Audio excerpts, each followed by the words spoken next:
de Crônicas, capítulo 26. Uzias reina e prospera. Esse Uzias é aquele que também é conhecido como Azarias, mas aqui no Crônicas chama-o de Uzias. Então todo o povo tomou a Uzias, que era da idade de 16 anos, e o fez rei em lugar de Amazias, seu pai.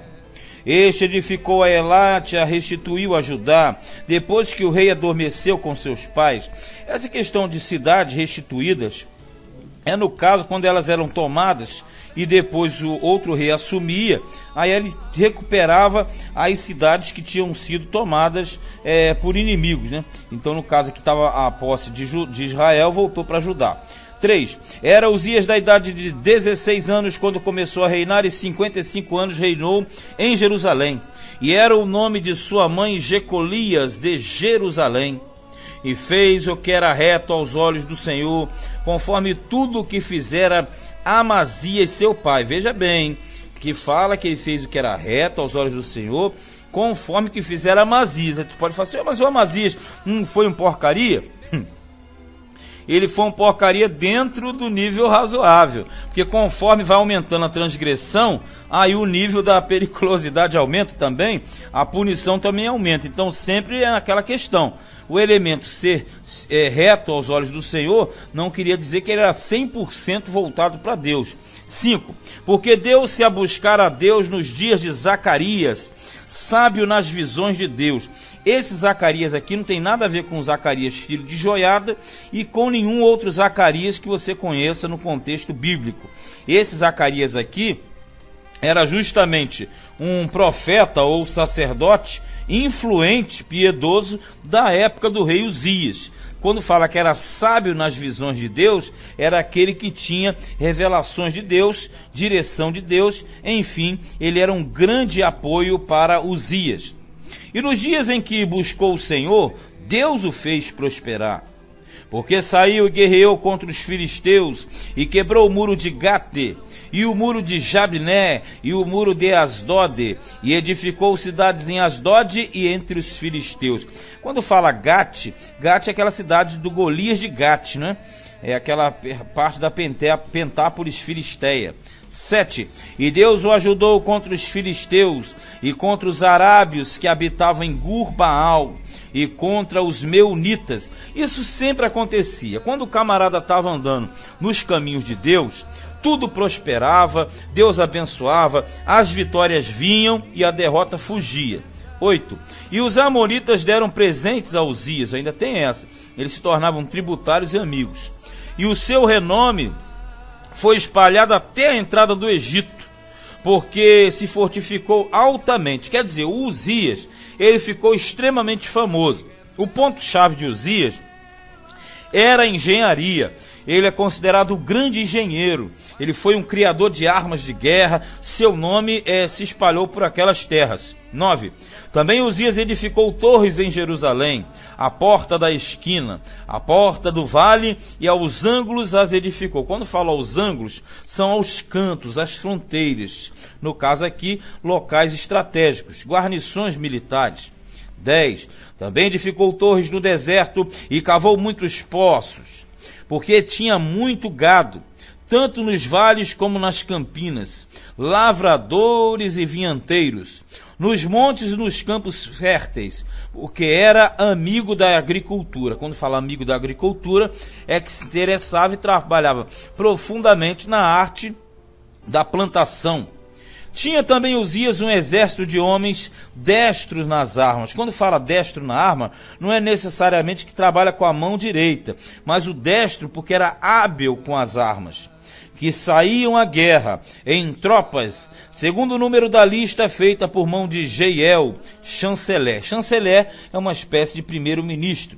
E Maacéias, oficial, debaixo das mãos de Hananias, um dos príncipes do rei.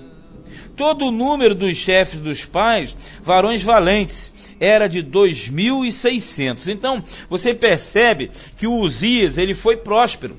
Esse lado positivo dele está vindo aqui aflorado. Agora, quando chega mais à frente, ele vai fazer besteira.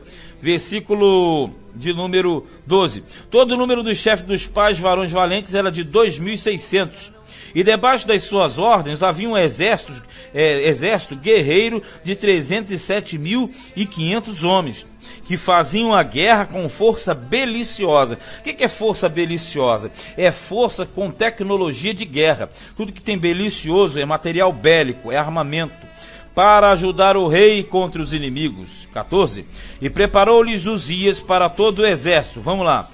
Escudos e lanças e capacetes e couraças e arcos e até fundas para tirar pedras. Porque nós sabemos que aqui ele estava trabalhando em cima do que já existia.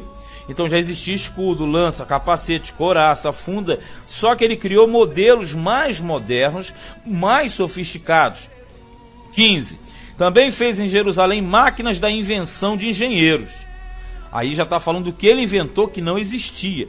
Que estivesse nas torres e nos cantos para atirarem flechas e grandes pedras. São as famosas catapultas, né? E voou a sua fama até muito longe, porque foi maravilhosamente ajudado até que se tornou forte. Então vamos lá. O Uzias é considerado um rei do padrão bom. Tanto é que diz que ele era reto aos olhos do Senhor. Foi um grande engenheiro, prosperou, criou armas, desenvolveu uma grande tecnologia, mas sempre você já sabe, o cronista ele passa o lado bom e depois passa o lado ruim. Versículo 16. Mas havendo-se já fortificado, exaltou-se o seu coração até se corromper, e transgrediu contra o Senhor seu Deus, porque entrou no templo do Senhor para queimar incenso no altar do incenso. Sempre foi assim, e sempre é assim até hoje. Aí ele vai prosperando. Quando ele está no apogeu, aí a soberba aparece e começa a inventar coisas. Não tinha o que fazer, inventou de entrar no templo para queimar incenso. Coisa que não era lícito ao rei fazer. Isso competia ao sacerdote. 17. Porém o sacerdote Azarias entrou após ele, e com ele 80 sacerdotes do Senhor, varões valentes, e resistiram ao rei Uzias e lhe disseram: a ti, Uzias, não compete queimar incenso perante o Senhor, mas aos sacerdotes, filhos de Arão, que são consagrados para queimar incenso. Sai do santuário, porque transgrediste, e não será isso para a honra tua da parte do Senhor Deus. Tipo, sai daqui, rei, tu tá arrumando sarna para se coçar, não é o teu ofício, não é a tua praia, rei Uzias. E ele resistiu. Versículo 19. Então Uzias se indignou e tinha um incensário na sua mão, olha a ideia dele, para queimar incenso. Indignando-se ele, pois, contra os sacerdotes. Vê bem, ele se indignou contra os sacerdotes. A lepra lhe saiu à testa, perante os sacerdotes, na casa do Senhor, quer dizer, no templo, junto ao altar do incenso. Ele entrou no lugar santo ainda por cima. E o que acontece? Ali, quando ele está batendo de frente com o sacerdote, na testa dele saiu a lepra. Então o sumo sacerdote Azarias olhou para ele, como também todos os sacerdotes, e eis que já estava leproso na sua testa. E apressuradamente o lançaram fora, e até ele mesmo se deu pressa a sair, visto que o Senhor o ferira. Porque aí quando ele caiu na realidade, ele já estava leproso, caiu na consciência de que tinha transgredido feio, e ele mesmo apressadamente saiu ali do templo. Assim ficou leproso o rei Uzias até o dia da sua morte, e morou, por ser leproso, numa casa separada, porque foi excluído da casa do Senhor. E Jotão, seu filho, tinha a seu cargo a casa do rei, julgando o povo da terra. Isso quer dizer o quê? O Uzias, ele ainda em vida, ficou excluído. Então ele ficou fora. Como o rei não podia exercer o cargo, o filho dele, Jotão, já começou a administrar ainda com seu pai vivo, o que não era normal. Mas pelo impedimento que você lembra, o leproso não podia viver em sociedade, o leproso tinha que ser afastado e vivia no Vale dos Leprosos, Ali automaticamente o rei Uzias foi obrigado a sair da cidade do convívio normal e o filho dele, Jotão, assumiu. 22. Quanto aos mais dos atos de Uzias, tanto os primeiros como os derradeiros, o profeta Isaías, filho de Amós, o escreveu. Por que isso? Isaías, filho de Amós, ele é contemporâneo de Uzias. Por isso que quando fala lá no capítulo 6 do profeta Isaías, diz: no ano em que morreu o rei Uzias, eu vi o Senhor assentado. Então, na verdade, Uzias, ele foi contemporâneo de Isaías. E Isaías relata também aspectos a respeito do reinado de Uzias. E diz mais: e dormiu Uzias, quer dizer, morreu, com seus pais, e o sepultaram com seus pais no campo do sepulcro que era dos reis. Porque disseram: leproso é. Ele não foi sepultado na sepultura oficial. E Jotão, seu filho, reinou em seu lugar. Então a grande verdade é, você percebe que o cara prosperava, e depois ele dava uma doideira na cabeça dele, é o diabo com tudo que tenta o cara, e ele fazia besteira e aí recebia uma repreensão. Mas perceba, sempre o cronista quer mostrar que quando se permanece fiel, Deus ele abençoa. Quando o elemento sai dessa fidelidade, prejuízos recaem sobre o tal indivíduo. E lembrando que sempre esses reis aqui, principalmente os positivos, enquanto na sua boa obra, eles representavam a Cristo, porque todos eles são da linhagem de Davi. Agora, quando na parte negativa, aí eles já não representam Cristo, pelo contrário, passam a ser o espécie de anticristo, aquele que faz o oposto à vontade de Deus. Mas este foi o segundo livro de Crônicas, capítulo 26.